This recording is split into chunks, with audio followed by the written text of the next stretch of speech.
One communication format that every university produces in large quantities is FAQs, the frequently asked questions. FAQs are everywhere, on the website, on the student portal, on the LMS, and yet they often don't work, meaning they don't provide truly useful answers. Not because the information's wrong, but because it's organized according to the logic of those who write it, not those who are searching for it. The administrative office knows exactly how its own system of procedures is structured. A first year student does not. An effective FAQ starts from the assumption that the right question is the one the student actually asks, not the one the institution expects them to ask. Here, too, the point is not just to give an answer, but to construct it according to criteria that are useful to the reader. In this lesson, we will look at how to structure frequently asked questions, how to make them accessible to all recipients, how to use tools for their display, and how artificial intelligence can help improve their quality and comprehensibility. What distinguishes a useful FAQ from one that does not meet the real need? To answer this question, we will adopt three practical criteria, also derived from the principles of plain language. First criterion, the question must reflect the student's language, not the office's terminology. How do I get my enrolment certificate is an FAQ that works. Methods for issuing the enrolment certificate is not a useful FAQ because no user would phrase it that way. Second criterion, the answer must be complete and self-contained. The reader shouldn't need to open another link or make a phone call to get what they need. Deadline, procedure, contact details, all in one place. Third criterion, FAQs must be organized by frequency of use, not by the institution's organizational structure. The most searchable question should be at the top, not in the order that reflects the organizational chart. These three criteria don't require extraordinary resources, just a change in perspective. Right for those looking for an answer, not for those who already know the procedure. Before publishing any FAQ, you need to ask yourself, who are we leaving out? In Italian universities, there are students with visual impairments who use screen readers. If the FAQ is in an unstructured PDF file, it's inaccessible to them. Some international students read Italian as a second language. A long, complex sentence is a significantly greater cognitive load for them. There are working students who read from their mobile devices during a 5-minute break.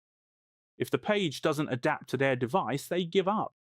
The international guidelines for web content accessibility, which have also been adopted by Italian law, identify four fundamental principles. Content must be perceivable, operable, understandable, and robust. In practice, an accessible FAQ must be easy to read, simple to understand, and usable without obstacles on various devices and in different conditions. It's not just a matter of technical compliance, it's about deciding who we are truly willing to communicate with. Visualization is not decoration, it's cognitive architecture. We know from studies on multimedia learning that people process information through two distinct channels, one verbal and one visual. When both are activated coherently, understanding improves and cognitive load is reduced. Applied to university FAQs, this means that a complex procedure, such as applying for a scholarship or setting up your study plan, can be made much more accessible with a step-by-step diagram or a process infographic alongside the text. Let's look at an example. This is a typical FAQ, correct but lengthy, with information laid out in a way that's not immediately clear. Now, let's look at the same information organized differently. The content doesn't change, just the structure. The information's divided into steps. What to do, where to go, what to choose, how long to wait. The reader no longer has to piece the process together. They can see it. That's the point. Visualization makes information accessible. It doesn't replace the text, it anchors it. Those who want to read can read. Those who need to see the flow can follow it. The requirement is that both channels are consistent. If the text says one thing and the graphic shows another, the effect is the opposite of what is intended. Artificial intelligence can directly and measurably support the linguistic quality of FAQs.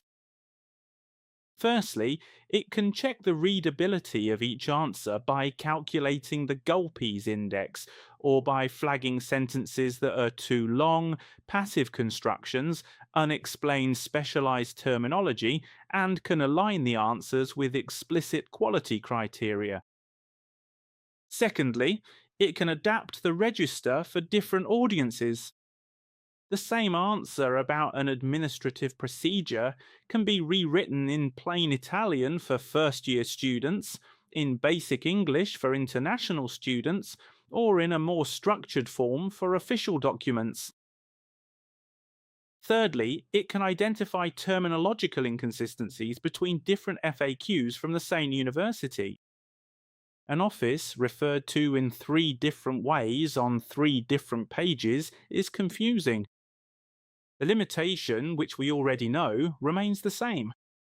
Artificial intelligence does not know whether the answer is up to date. A linguistically optimized FAQ with the wrong deadline is worse than an ugly FAQ that is correct. There is one last aspect that needs to be considered. FAQs generated or optimized on a large scale by artificial intelligence tools tend towards uniformity. Same structure, same length, same tone.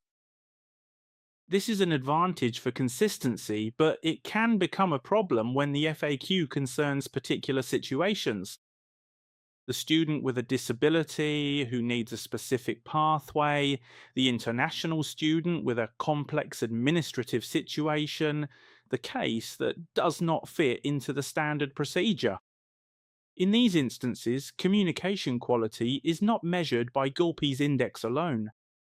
It is measured by the ability to respond to that person at that moment for that specific problem.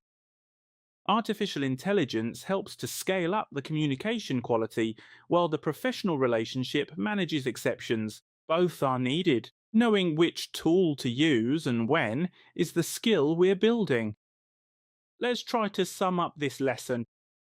We have seen that communication quality is not just a matter of style, it is a matter of structure, of shared criteria, of real accessibility for all recipients. Rubrics make the criteria explicit. Effective FAQs start with the right question. Visualization helps to understand better. Artificial intelligence supports consistency and readability. In all these tools, the limitation is the same. Artificial intelligence optimizes what it can measure. The responsibility of those who communicate remains with what can't be measured: relevance, accuracy, authenticity.